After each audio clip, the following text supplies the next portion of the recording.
مسلمانوں سنبھل جاؤ، سنبھل جانے کا وقت آیا۔ مسلمانوں سنبھل جاؤ، سنبھل جانے کا وقت آیا۔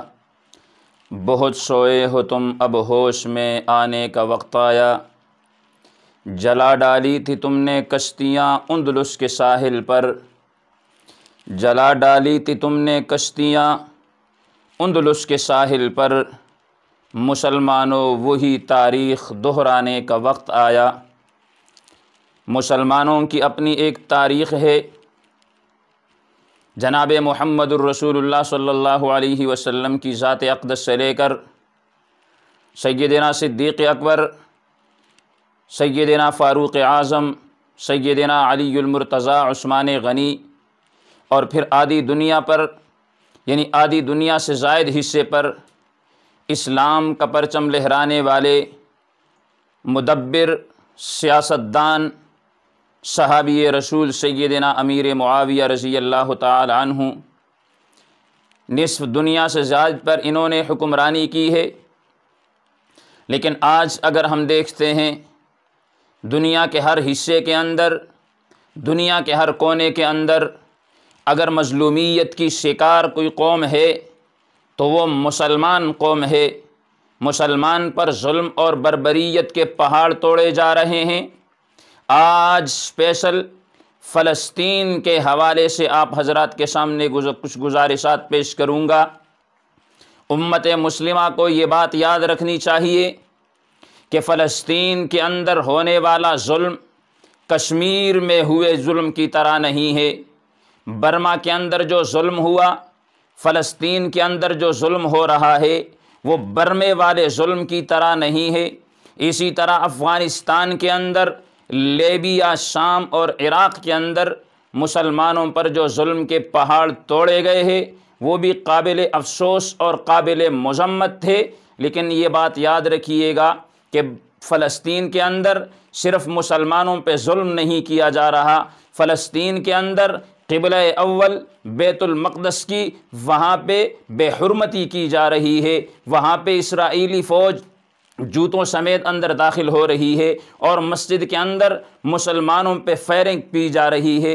ماں اور بہن اور بیٹیوں کو ظلم اور بربریت کا نشانہ بنایا جا رہا ہے۔ تو میرے محترم، آج اگر مسلمان نہ کھڑے ہوئے، آج قبلہ اول پوری دنیا کے مسلم ممالک کے حکمران اور ان کی عوام کو پکار کے کہہ رہی ہے کہ کون عمر بن خطاب کا جانشین ہے جو آ کر مجھے ان یہودیوں سے آزاد کروائے، وہ کون سی مائیں ہیں جو آج صلاح الدین ایوبی جیسے نوجوانوں کو جنم دے گی کہ جو بیت المقدس کو جا کے، جو قبلہ اول کو جا کے یہودیوں سے آزاد کروائے گی۔ آپ دیکھتے ہیں پوری دنیا کے اندر 57 کے قریب اسلامی ممالک ہے، ان میں سے ایٹمی طاقت بھی ہے، سپر پاور بھی ہے۔ سب کچھ ہونے کے باوجود اگر مظلومیت کی شکار ہے تو وہ امت مسلمہ مظلومیت کی شکار ہے۔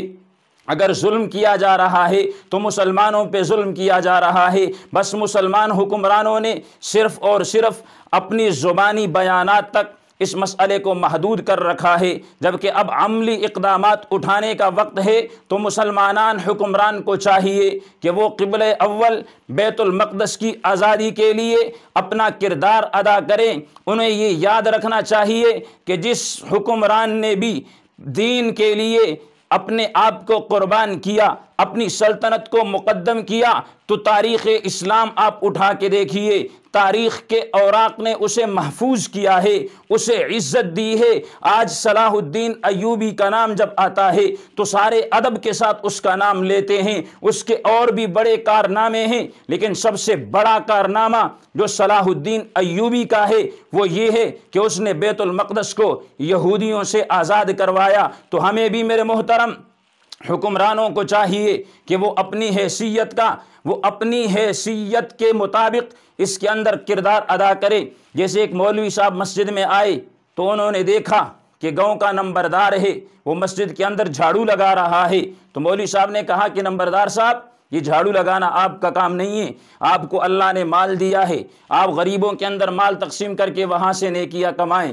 یہ تو کوئی غریب آدمی جھاڑو دے کر یہ نیکیاں کما لے گا، تو عوام کا کام کیا ہے جو سوشل میڈیا کے جن سوشل میڈیا پہ ہیں وہ وہاں پہ ان کی مذمت کرے۔ اگر کوئی یہ نہیں کر سکتا تو کم از کم عوام جو ہے وہ ان کے حق کے اندر دعا کرے۔ لیکن حکمرانوں کا کام دعا کرنا نہیں ہے، حکمرانوں کا کام مذمتی بیانات دینا نہیں ہے، بلکہ حکمرانوں کا کام اس کے اندر دو ٹوک جواب دینا ہے کہ مسلم امہ کہ ہاں جس طرح بیت اللہ کا ادب احترام ہے، جس طرح روضہ رسول کا ادب احترام ہے، عین اسی طرح مسلمانوں کے دلوں کے اندر قبلہ اول بیت المقدس کا بھی ادب اور احترام ہے۔ تو آئیے ہم اللہ رب العزت سے یہ عہد کرتے ہیں کہ جتنی اللہ نے ہمیں طاقت، استطاعت اور قوت دی ہے اس کے مطابق ہم بیت المقدس کی آزادی کے اندر اپنا حصہ شامل کریں گے، اپنے حصے کا دیا جلائیں گے، تاکہ کل قیامت کے دن جب اللہ رب العزت کا سامنا ہو تو ہم یہ کہہ سکیں کہ یا اللہ ہمارے بس کے اندر تھا، جتنا ہمارے بس کے اندر تھا اس کے مطابق تیرے گھر کی آزادی کے لیے ہم نے اپنا کردار ادا کیا ہے۔ اللہ رب العزت سے دعا ہے کہ اللہ اپنے اس گھر کو اور انبیاء کرام کے اس مسکن کو یہودیوں کے تسلط سے آزادی نصیب فرمائے۔ وآخر دعوانا ان الحمد للہ رب العالمین۔